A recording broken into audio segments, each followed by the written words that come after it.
যদি তুমি ভয় পাও তাহলে স্বপ্ন হবে না জয়। মাঝে মাঝে ভার্ব সাবজেক্ট হিসেবে ব্যবহার হয়। সারাদিন লাইলের সাথে মজনু হয়ে চুটিয়ে পড়ছো প্রেম, আবার বাকি সময় বাড়িতে এসে মোবাইলে খেলছো গেম। সময় চলে গেলেও সিলেবাস শেষ হয়নি, তাও কাঁপে না বুক। পরীক্ষার রেজাল্ট খারাপ হলে দেখিও সব কিছুতেই হারাবে তোমার সুখ। আসসালামু আলাইকুম শিক্ষার্থী বন্ধুরা, আমি ব্যতিক্রম মিরাজ বরাবরের মতো আজ আবারও বেসিক ফ্রাস্ট্রেশন ক্লিয়ার কোর্সের চতুর্থ ক্লাস নিয়ে তোমাদের সামনে হাজির হয়েছি। আজ আমার আলোচনার বিষয় সাবজেক্ট হিসেবে ভার্বের ব্যবহার। তাই আজকে আমাদের ক্লাসটা খুবই ইন্টারেস্টিং হতে যাচ্ছে। তাই আর দেরি না করে চলো এখনই ক্লাসটা শুরু করা যাক। আজকে আমাদের আলোচনার বিষয় ভার্ব ইউজ অ্যাজ সাবজেক্ট, অর্থাৎ সাবজেক্ট রূপে ভার্বের ব্যবহার। দেখো, আমরা এতদিন শিখে এসেছি নাউন এবং প্রোনাউন শুধুমাত্র সাবজেক্ট হিসেবে ব্যবহার হতে পারে, অন্য কোনো পার্ট অফ স্পিচ সাবজেক্ট রূপে ব্যবহার হতে পারে না। দেখো, আমরা এই বিষয়ে কিছু উদাহরণ দেখি। আদিতিয়া ইজ এ ডিলিজেন্ট স্টুডেন্ট। আদিতিয়া বস হচ্ছে আমাদের ফেসবুক পেজের একজন পরিশ্রমী ছাত্র। দেখো, এই বাক্যে আদিতিয়া সম্পর্কে তথ্য দেওয়া হচ্ছে যে সে একজন পরিশ্রমী ছাত্র। যেহেতু এই বাক্যে আদিতিয়া সম্পর্কে তথ্য দেওয়া হচ্ছে, সেহেতু আদিতিয়া এই জায়গায় হচ্ছে সাবজেক্ট, এবং আদিতিয়া যেহেতু একজন নির্দিষ্ট ব্যক্তির নাম, সেহেতু এটা একটা নাম। তার মানে আমরা বুঝতে পারলাম যে নাউন সাবজেক্ট হিসেবে ব্যবহার হতে পারে। দেখো, আমরা 2 নম্বর উদাহরণটা দেখি। দেখো, হি লিভস ইন ঢাকা। দেখো, এই বাক্যে হি সম্পর্কে তথ্য দেওয়া হচ্ছে সে ঢাকায় বাস করে।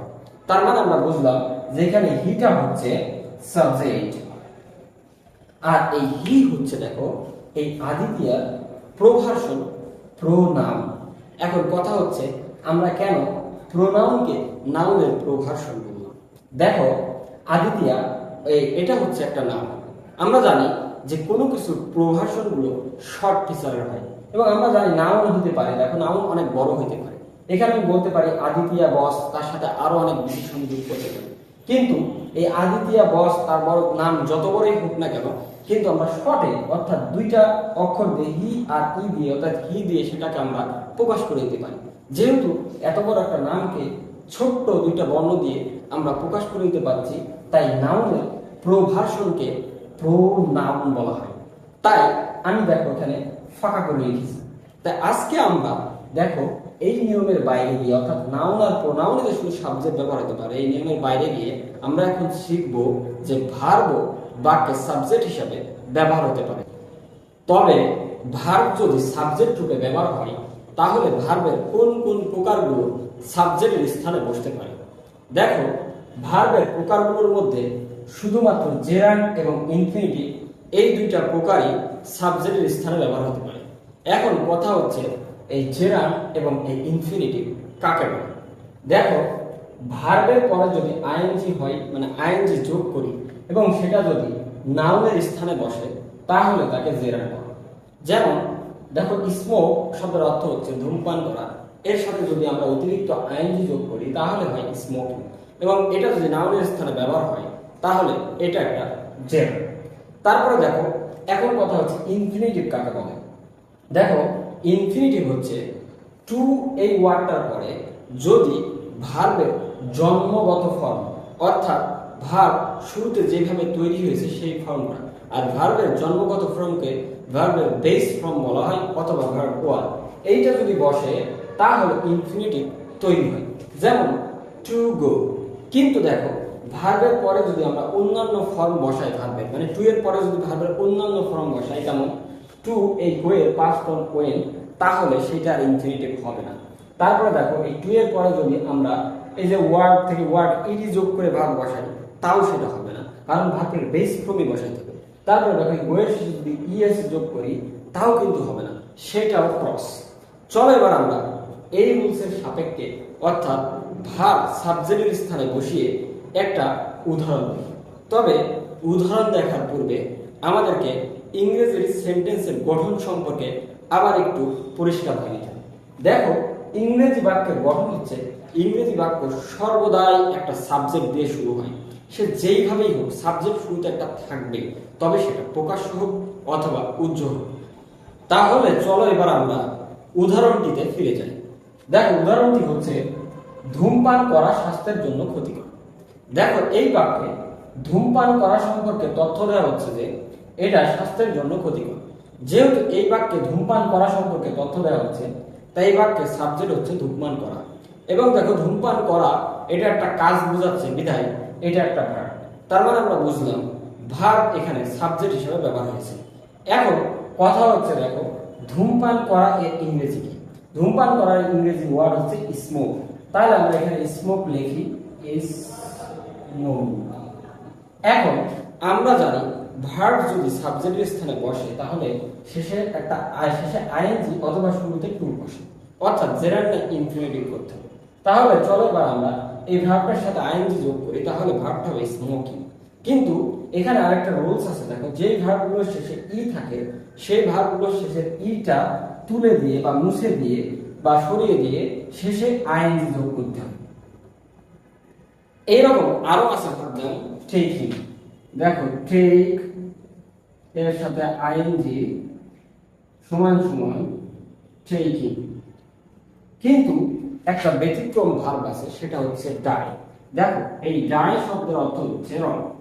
এখন এই ডাইয়ের সাথে যদি আমরা আইএনজি যোগ করতে চাই তাহলে সর্বদাই এই ইটা বহাল থাকে, এই ইটাকে মুছা যাবে না। তাহলে এর সাথে আইএনজি যদি হয় তাহলে ডাই। এখন কথা হচ্ছে কেন এই ইটা উঠে না, সেটার কারণ হচ্ছে দেখো যদি আমরা ইটাকে তুলি তাহলে শব্দটা হয় এইরকম। আর এই ডাইং শব্দের অর্থ হচ্ছে মুমূর্ষু রোগী বা মরা মরা অবস্থা। তাহলে ওখানে হয়তো I am dying the room, আমি রুমটা রং করছি, ই থাকলে। আর যদি ই না হয় তাহলে সেন্টেন্সটা হয়ে যাবে আই এম ডাইং, মানে আমি মরা মরা অবস্থা, আমার মরা মরা মানে এমন রোগ যে আমি মারা যাবো খুব শীঘ্রই।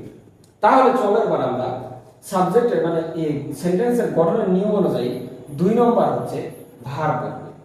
দেখো এই জায়গায় একটা ভার্ব হয় ভার্ব উজ্জ্ব আছে। আমরা জানি বাংলা বাক্যে বি ভার্ব বা হয় ভার্ব উজ্জ্ব থাকে। তাহলে চলো এবার আমরা একটা ভার্ব বসাই। কিন্তু এখানে আরো একটা রুলস আছে, সেটা হচ্ছে দেখো সাবজেক্ট যদি জেরান্ড হয় অথবা ইনফিনিটিভ হয় তাহলে ভার্ব সর্বদাই সিঙ্গুলার হয়। সিঙ্গুলার বলতে যদি অ্যামিজার হয় তাহলে ভার্ব সর্বদাই ইজ হবে। 2 নম্বর যদি পাস্ট টেন্স হয় তাহলে ওয়াজ এর মধ্যে সর্বদাই ওয়াজ হবে। 3 নম্বর দেখো হ্যাভ হ্যাজ থাকলে সর্বদাই হ্যাজ হবে। তারপর দেখো গো অথবা গোজ যদি থাকে তাহলে গো হবে না, কেন সিঙ্গুলার ভার্ব হলে গোজ হবে।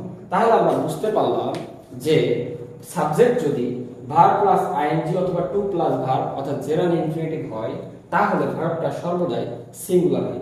যেহেতু এটা প্রেজেন্ট টেন্স তাই আমরা ইজ নিব। তাহলে আমরা ইজ বসালাম। এখন কথা হচ্ছে দেখো এই ক্ষতিকর, এই ক্ষতিকরের শাস্ত্রে ধূমপান করা হচ্ছে ক্ষতিকর। এখন এই ক্ষতিকরের ইংরেজি হচ্ছে এই হার্মফুল। তাহলে চলো এবার আমরা হার্মফুলটা বসাই, H A R M harm F U L harmful. তারপরে যা আছে বাকি অংশ আমরা বসিয়ে দিই এই যে স্বাস্থ্যের জন্য, তাহলে ফর হেলথ, ফর হেলথ। তাহলে আমাদের দেখো সেন্টেন্স তৈরি হয়ে গেছে। কিন্তু আমাদের আরেকটা নিয়ম আছে, দেখো আমরা জেরান্ডের পরিবর্তে যদি টু প্লাস ভার্ব অর্থাৎ ইনফিনিটিভ বসাই তাহলেও কিন্তু এই সেন্টেন্সকে তৈরি করা যায়। তাহলে চলো বসাই। দেখো টু বসালাম, তবে এবার নিয়ম হচ্ছে ভার্বের শেষে আর আইএনজি যোগ করা যাবে না। তাহলে আমরা বসাই স্মোক। এখন আগে যেহেতু আইএনজি যোগ করার জন্য ইকে তুলছিলাম, কিন্তু এখানে তো আর আইএনজি যোগ করছিলাম, এটা ইটা এখানে থাকবে, বহাল থাকবে। বাকি অংশ আগের মতো বসাই দিলেই হলো, ইজের জায়গায় ইজ, হিউম্যানের জায়গায় হিউম্যান, ফর অথবা হেল্প। কিন্তু দেখো এই ইনফিনিটিভের ক্ষেত্রে নিয়ম হচ্ছে ইনফিনিটিভটা হচ্ছে 2 মুখা সাপের মতো কাজ করে। অর্থাৎ ইনফিনিটিভকে তুমি যদি শুরুতে বসাও তাও সেন্টেন্স রাইট, অথবা যদি শেষে বসাও তাও সেন্টেন্স রাইট। তাহলে চলো এবার আমরা ইনফিনিটিভকে শেষে বসিয়ে একটা উদাহরণ দেখি। তাহলে ইনফিনিটিভকে আমরা সবার শেষে বসালাম টু স্মোক, টু স্মোক। তাহলে চলো এবার আমরা বাকিটা বসাই। আচ্ছা এই ফর হেলথের জায়গায় ফর হেলথ, ফর হেলথ। তারপর এই যে হার্মফুলের জায়গায় হার্মফুল, হার্মফুল। তারপর এই যে ইজের জায়গায় ইজ। এখন কথা হচ্ছে দেখো এখানে একটা সাবজেক্ট গ্যাপ পড়ে গেছে, কারণ আমরা টু স্মোককে শেষে দিয়েছি। যদি ইনফিনিটিভের ক্ষেত্রে টু স্মোককে শেষে দেওয়া হয় এবং ইংরেজি বাক্যের গঠন অনুযায়ী শুরুতে একটা সাবজেক্ট নিয়ে আসা লাগবে বিধায় এখানে টু স্মোকটা শেষে দেওয়ার ফলে এখানে অতিরিক্ত একটা ইট নিয়ে আসতে হবে।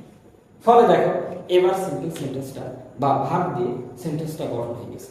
তাহলে এখন কথা হচ্ছে যদি সাবজেক্ট ভার্ব হয় তাহলে তিন সিস্টেমে বাক্য গঠন করা যায়।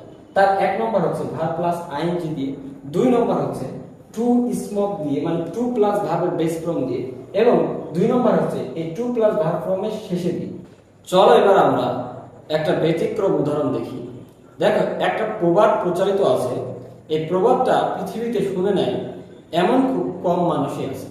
প্রবাদটা হচ্ছে দেখো টু আর ইজ হিউম্যান, ভুল করা হয় মানুষ, এর ভাব অর্থ হচ্ছে মানুষ মাত্রই ভুল। এখন দেখো এখানে হচ্ছে ভুল করা, তার মানে বুঝলাম এই বাক্যে ভার্ব হয়েছে সাবজেক্ট। তাহলে আমরা শিখেছি ভার্ব যদি সাবজেক্ট হিসেবে ব্যবহার হয় তাহলে তিন নিয়মে সেন্টেন্স তৈরি করা যায়। যেমন টু আর ইজ হিউম্যান অর্থাৎ ইনফিনিটিভ দিয়ে, দুই নম্বর হচ্ছে ভার্বের সাথে আইএনজি অর্থাৎ জেরার দিয়ে, যেমন আর্নিং ইজ হিউম্যান, তিন নম্বর হচ্ছে ইট বসিয়ে অর্থাৎ ইনফিনিটিভ কার শেষে দিয়ে, যেমন it is human to earn অর্থাৎ মানুষ মাত্রই ভুল। এখন কথা হচ্ছে যেহেতু এটা একটা প্রবাদ বাক্য এবং পৃথিবীর সেই শুরু থেকেই বাক্যটা টু আর ইজ হিউম্যান এইভাবে ব্যবহৃত হয়ে আসতেছে, তার জন্য এইটা রাইট। যেহেতু এই প্রবাদ বাক্য কেউ আর্নিং ইজ হিউম্যান বা ইট ইজ হিউম্যান টু আর এইভাবে ব্যবহার করেনি, তাই এটা ভুল। কারণ প্রবাদ বাক্য কখনোই চেঞ্জ করা যায় না। আজ ক্লাস এই পর্যন্তই। যদি ভিডিওটা ভালো লেগে থাকে তাহলে বেশি বেশি লাইক, কমেন্ট এবং শেয়ার করে বন্ধুদের মাঝে ছড়িয়ে দাও, কারণ তোমাদের এই ক্ষুদ্র প্রচেষ্টা আমাদের পরবর্তী ভিডিও বানানোর আগ্রহকে আরো বৃদ্ধি করে দেয়। আজ ক্লাস এখানেই সমাপ্ত ঘোষণা করছি। আল্লাহ হাফেজ।